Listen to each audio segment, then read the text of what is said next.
Aqui estamos mais uma vez no nosso projeto Vídeos Alese, hoje com a acadêmica Lídia, da nossa Academia de Letras Espíritas do Estado de Sergipe, que vai falar sobre evocação dos espíritos.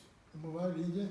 Tudo bem, Renato? É uma alegria estar aqui com vocês, iniciando esse trabalho que é muito proveitoso, desde que traz conteúdos muito importantes para o Espiritismo.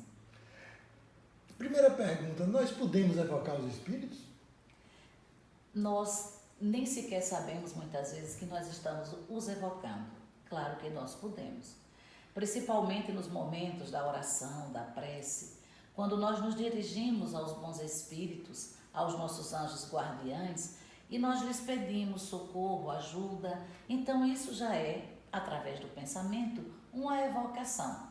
E aqueles que podem nos atender, nos atendem. Principalmente aquele a quem Deus nos confiou, os nossos anjos guardiães. Isso se faz de forma natural, não é, Renato? Exatamente.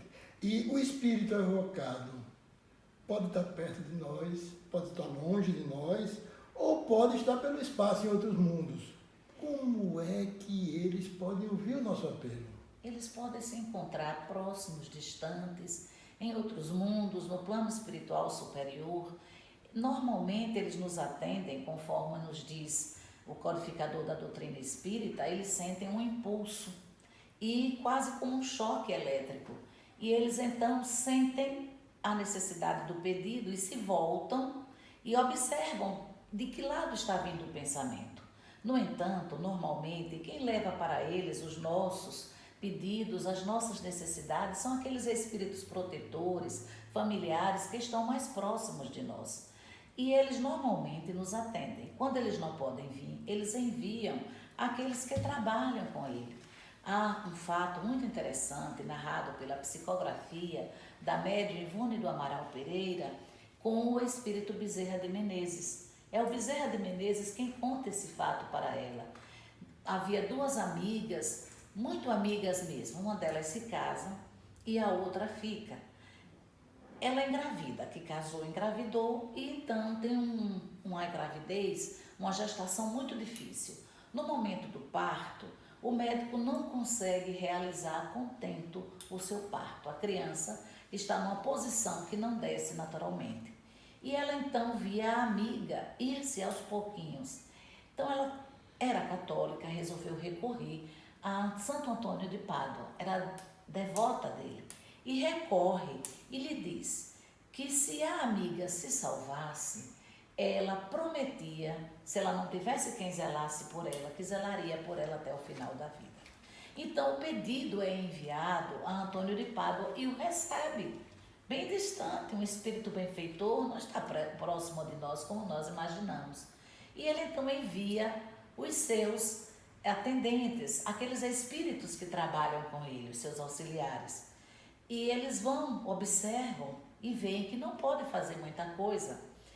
E resolvem então solicitar os espíritos próximos, protetores, familiares, que ali se encontravam já dando atendimento ao médico, à parturiente, quem poderia ajudar naquele caso, já que era um problema médico.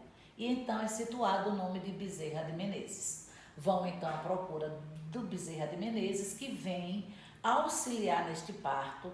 Realmente a criança nasce morta, mas a parturiente, a amiga, salva-se. E ela, conforme promessa, ela ficou realmente debilitada, não consegue mais ter uma saúde como antes, e a amiga colaborou com ela até o final dos seus dias. Mas um fato também muito interessante, Renato, é que Ivone Pereira, enquanto psicografava esse fato, ela via, pelo depoimento de Bezerra, ela conseguia avistar os auxiliares e eles traziam uma palma lirial em suas mãos. Um fato muito bonito. É porque nós não temos olhos de ver para observar o auxílio que esses espíritos benfeitores lançam sobre nós. Nós temos as evocações naturais, momento de oração, momento de aflição, mas quando fora esses momentos, quando é que nós devemos realmente evocar os espíritos? Aí nós temos que recorrer ao codificador da doutrina espírita, no Livro dos Médiuns, no capítulo 25, quando ele nos coloca com muita clareza que somente nas reuniões sérias e instrutivas, não somente sérias e instrutivas, onde nós podemos fazer essas evocações nos momentos que houver necessidade, né? E tanto é que o próprio codificador da doutrina espírita, Renato, como nós sabemos, ele evocava os espíritos para relatos, para que ele tivesse notícia dos relatos. Ele fez esse trabalho na Sociedade Espírita Parisiense. O livro O Céu e o Inferno, a Justiça Divina segundo o Espiritismo, é uma amostra desse trabalho do codificador, né? Então lá nós temos selecionados, depois que ele ouviu, conversou entre outros membros da sociedade, mas o trabalho coordenado por ele dividiu aquela seleção do trabalho feito, onde ele havia o relato dos espíritos, não é, que naquele momento eram atendidos e eram assistidos, mas também contavam como passou, como foi o trespasse para o plano espiritual, o que lhes aconteceu. E nós temos esses relatos, como espíritos felizes, espíritos sofredores, criminosos arrependidos, etc. Então está lá. E um dos fatos que me chamou a atenção foi o do espírito Sanson, no livro O Céu e o Inferno, porque o Sanson era membro da Sociedade Espírita Parisiense. E ele disse que quando ele sofreu muito, teve uma doença muito demorada, e ele disse que gostaria de ser evocado logo após o seu desencarne, a sua morte. E ele foi evocado, conforme promessa dos companheiros, ainda na câmara mortuária. Naquela época não se enterrava logo o corpo, eram quase 3 dias mais ou menos. Ele é evocado, ele atende o chamado através, né, dos médiuns, e ele diz que estava saindo do estado de atordoamento, do estado de perturbação, e então perguntaram-lhe, mais ou menos, você tem uma ideia de que mais ou menos quanto tempo você ficou nesse estado de atordoamento, de perturbação? Ele disse, não posso mensurar de uma maneira assim muito clara, mas acredito que umas 8 horas aproximadamente. Um espírito, portanto, de certa evolução, não é? Mas isso vem inclusive coincidir mais tarde com o depoimento do médium Divaldo Pereira Franco, quando houve o relato do espírito Joana de Ângeles, que Madre Teresa de Calcutá, ao desencarnar, ela acorda com plena consciência 6 horas após o seu desenlace. Isso é relato de Divaldo Franco, quer dizer, que relatou o que disse Joana de Ângeles para ele. Na atualidade, o olhar humano tem se voltado para os animais. E várias vezes nós somos indagados a respeito da alma dos animais. Elas podem ser evocadas. Aí é que está, né? Então, hoje, pelo amor que se tem aos animais, pela proteção, as pessoas ficam acreditando que deve tratar os animais da mesma maneira como os seres humanos. Só que a gente sabe que o tratamento deve ser no mesmo nível de bondade, de amor, mas nós não podemos evocar um animal porque o animal ele não tem uma alma com um corpo perispiritual totalmente formado como nós já temos.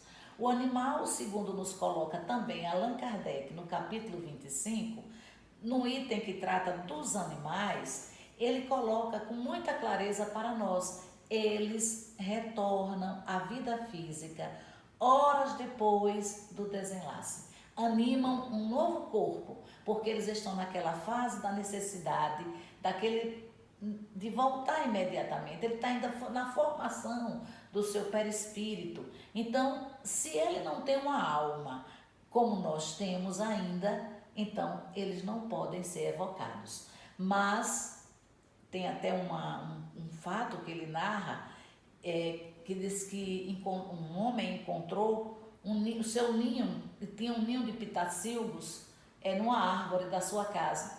E quando ele procura, o ninho tinha desaparecido. Então, ele procura, não encontra de forma nenhuma, ele diz o que aconteceu. Então, ele procura um médium e resolve evocar. E vem, então, um espírito dizendo que era a mãe dos pitacilgos, que estava ali para dizer que eles haviam caído de cima da árvore e que o ninho disse o local, inclusive, onde se encontravam. Mas não foi, naturalmente, a alma da mãe do pitacilgo, porque os animais não têm condições de assim o fazer.